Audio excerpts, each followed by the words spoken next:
E aí, galerinha, boa noite. Para quem não me conhece, eu sou o professor Piazza, sou professor de biologia, né? E vim aqui hoje para a gente resolver então a prova da Unicamp da primeira fase aí do vestibular de 2022, tá?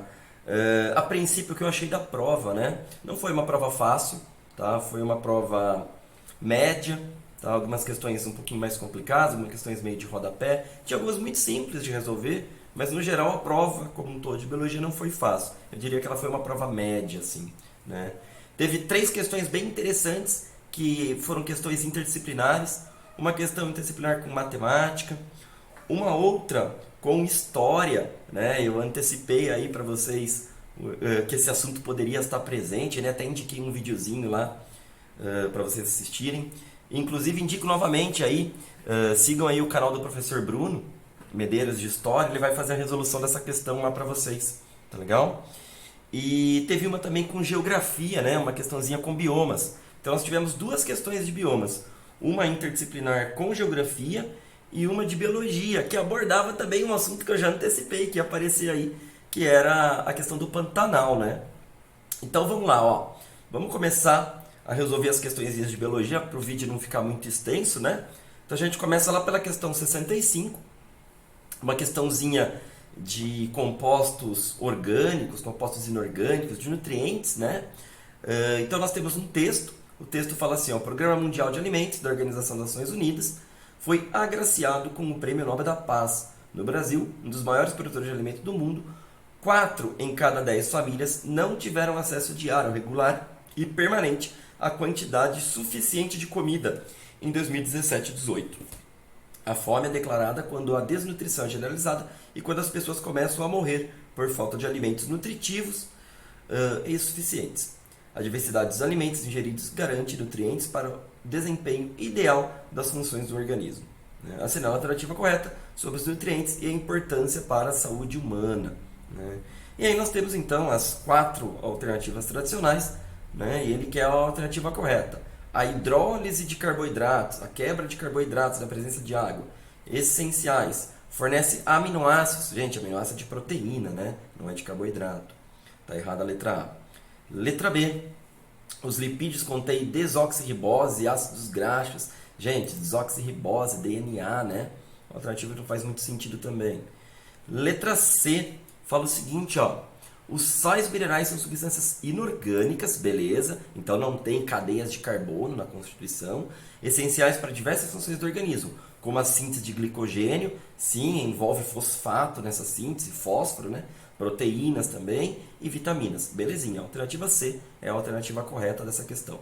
Letra D, as vitaminas atuam como antioxidantes, beleza? Tem algumas que fazem isso. São substâncias energéticas, não são, cuja composição fornece ao organismo glicídios. Não, né, gente? Então a alternativa correta mesmo é a letra C. Questão de número 66, uma questãozinha de botânica. Tinha que aparecer, né? Essa questãozinha já caiu uns anos atrás na prova da Unicamp. Ela teve um esqueminha de genes A, B e C. A questão é idêntica, tá? Só que em vez de eles trazerem o esqueminha, né, que eu vou projetar aqui do lado para vocês, ele trouxe o texto descrevendo esse esqueminha, tá? Então ele fala lá, ó, após a transformação do meristema vegetativo em meristema floral, há o surgimento da flor. De forma genérica, uma flor é constituída por verticilos florais, que são o cálice, a corola, o androceu e o gineceu. Segundo o modelo de determinação genética ABC, a entidade dos verticilos é definida pela interação de pelo menos 3 desses genes. Então são os 3 genes que determinam a identidade dos órgãos florais. A atividade do gene A é necessária para a formação do perianto, que são os verticilos reprodutivos. A atividade do gene C é necessária para a formação dos verticilos reprodutivos. A atividade do gene B está envolvida na diferenciação de pétalas, onde o gene B está ativo, e sépalas, onde o BNG está, onde o gene B está inativo. Então é assim, gente, são 3 genes. Na base, imagina uma pirâmide, né? Na base eu tenho gene A, aqui do lado gene C e em cima o gene B. Tá legal? Da forma que eu mostrei na imagem anterior aí para vocês, né? Quando eu só tenho o gene A e não tenho o gene B sobreposto, é formado sépala. Quando eu tenho A sobreposto pelo B, forma pétala. Quando eu só tenho o gene C, sem nenhuma sobreposição, forma carpelo. E quando eu tenho o gene B sobreposto pelo gene C, na verdade o gene C, né, sobreposto pelo gene B, eu tenho aí a formação dos estames. Tá? Então é a partir desse esqueminha de identidade floral que nós conseguimos chegar aí à alternativa correta, que é a letra C. Por quê? Ele pergunta pra gente quais genes vão estar ativos na flor 1 e na flor 2. Né? Na flor 1, o que a gente tem na flor 1? A gente só tem pétala e sépala. Se a gente só tem pétala e sépala, significa que o indivíduo ele não tem o gene C, porque é o gene C no texto que ele fala pra gente que vai ser necessário para a formação dos verticilos reprodutivos. Agora, a flor 2, ela tem sépala e ela tem carpelo. Então ela tem parte do verticilo vegetativo e parte do verticilo reprodutivo, né? Só que ela não tem pétala e não tem estame, que é determinado pela sobreposição do gene B. Então, os únicos genes que ela tem é A e C. Por isso que a alternativa correta aí pra gente é a letra C. Tá legal? Uma questãozinha muito bonitinha, né? Já caiu uma vez. Tinha mais coisas para a Unicamp cobrar, né? Eu achei meio repetitiva aí, cobrar de novo esse assunto. Questãozinha de número 67, uma questãozinha bonitinha sobre moluscos, né? Então ela falava lá, tem um texto, né, que foi da BBC, e o texto fala assim, ó, eu estava tão fraca, meu corpo estava tão debilitado que pensava, só quero terminar a obra antes de morrer, relatou a artista plástica durante a confecção da escultura que representava Adão. Nessa obra, a artista utilizou conchas de mexilhão azul que vive nas águas das costas do Atlântico do Canadá. Mas durante a criação da obra, a artista apresentou sintomas de demência severa, dores que imobilizaram, problemas de fala, desorientação espacial, perda de memória. Foi diagnosticada com envenenamento por arsênio e por chumbo, apesar de dizer aos especialistas que não trabalhava com materiais tóxicos, apenas materiais que eram materiais naturais.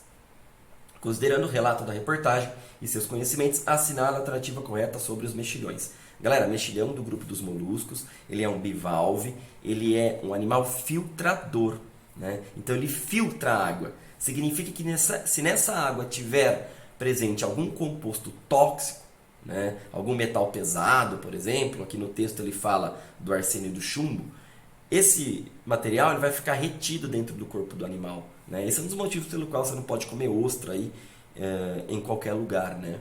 A alternativa correta, então, pra gente, é a letra B, que fala assim, ó, moluscos, né, os mexilhões, na verdade, são moluscos bivalves, considerados bentônicos filtradores, então eles filtram, né, a água, tolerantes à poluição e capazes de bioacumular. Por que bioacumular? Porque ele não degrada, né? Então esse componente vai se acumulando aí ao longo da estrutura do animal, elevadas taxas de arsênio e chumbo. Então a arquiteta aqui, né, a artista plástica, na verdade, ao ter contato com esse mexilhão contaminado, né, eventualmente ela teve aí a contaminação por esses materiais tóxicos. Tá? A letra C e a letra D fala que são crustáceos, não faz sentido. A letra A fala que são moluscos bivalves, né, predadores ativos de cadeias tróficas. Gente, ele é um animal fixo, ele é um animal céssio, né? Então o fato do mexilhão ali ser um animal oculta um pouco, então, a questão dele ser um predador ativo, né? E poder sair atrás de outros animais, assim. Então ele fica lá quietinho, numa rocha, por exemplo, grudado, filtra água e disso ele retira o alimento que ele precisa, eventualmente. Tá? Além, obviamente, do oxigênio, né? Questãozinha de número 68. Uma questãozinha sobre biomas, questão sobre o Pantanal, né? Então essa questãozinha fala o seguinte, ó. A estiagem prolongada no Pantanal, devido às fracas temporadas de chuva de 19 e 2020, criou condições para a manutenção da propagação do fogo e para o menor nível de inundação do Pantanal dos últimos 50 anos. Bom, o Pantanal ele é inundado devido a cheias de rios, né? E a questão começa abordando exatamente isso, né? A principal bacia aí responsável pelas cheias no Pantanal é a bacia do Rio Paraguai, Legal? Então, a gente já se limita aí às questões, às alternativas, né? A e C. Letra A fala, a pluviosidade sobre os rios da bacia do Paraguai é determinante para a inundação do Pantanal, um bioma misto com vegetação de floresta, cerrado e campo. Beleza, então tem esses três tipos aí de vegetação característica. A produtividade primária do bioma, bom, produtividade primária, né, está relacionado aí com questão de fotossíntese por grupos de produtores. Devido à conversão de luz solar em energia e biomassa, então olha lá, fotossíntese e produção de glicose, dá suporte para os demais níveis tróficos. Beleza, essa é a alternativa correta. Tá? A letra C não pode ser porque ela está falando de caatinga. Gente, não tem caatinga no Pantanal. Tá legal? Caatinga, região nordeste. Tá? As outras está falando da bacia do rio Cuiabá, que embora possa estar associado aí, não é determinante, né, nas inundações do Pantanal, e traz também aí a questão da caatinga. Uma outra coisa que, por exemplo, a alternativa D traz que está errada é falar de produtividade secundária no bioma como conversão de luz solar. Né? Conversão de luz, gente, fotossíntese, isso é produtividade primária. Tá? Então, a alternativa correta, letra A. Legal? Questão aí agora de número 69, né? Uma questãozinha sobre Covid. Era esperado que apareceria uma questão sobre isso, né? Então ele fala lá, teoria sobre o novo coronavírus, que é o SARS-CoV-2, que passou a infectar os humanos, surgiram em 2019. Foi aventada a possibilidade de transmissão zoonótica. Um estudo filogenético com mais de 2.000 genomas únicos de coronavírus apresentou a provável descendência de alguns coronavírus e alertou sobre a importância de investigar os vírus como estratégia global de monitoramento de endemias e não apenas em situações de emergência sanitária. O cladograma seguinte, o cladograma é um esquema representativo que conta a história evolutiva de um grupo, tá? Representa as relações filogenéticas entre os indivíduos, entre os diversos vírus do gênero beta-coronavírus, que é o beta-cov, incluindo seus respectivos hospedeiros. Né? Então nós temos aqui uma filogenia bem grande, né, que retrata essa questão. Na parte de baixo ele fala aqui pra gente sobre os hospedeiros, né? Então ele mostra o desenho de cada um dos hospedeiros, tá legal? E aí o comando da questão fala pra gente o seguinte: a partir do cladograma é correto afirmar que os beta-coronavírus de artiodáctilos, quem são os artiodáctilos? Está lá na legenda, né? São bovídeos e outros animais ungulados com 2 dedos. E ele dá aqui como exemplo pra gente um camelo, né? Então ele fala, ó, os beta-coronavírus de artiodáctilos são grupo irmão do HCOV44O8 e SARS-CoV-2. Se você voltar lá na filogenia, você vai ver que grupo irmão de SARS-CoV-2 é o morcego, tá? O vírus que tem aí como um hospedeiro morcego. Legal? Então a letra A está errada. Letra B. Os morcegos são grupos irmãos de SARS-CoV-2, beleza, e de HCOV-OC43. Esse OC43 não tem o morcego aí como hospedeiro, como grupo irmão.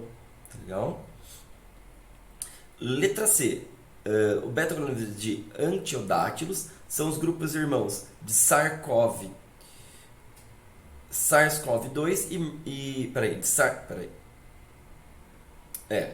artiodáctilos são os grupos irmãos de SARS-CoV, SARS-CoV-2 e MERS-CoV. Não é, né? Se a gente olhar lá, ó, SARS-CoV-2, grupo irmão, novamente aí, tem a ver com o morcego, né?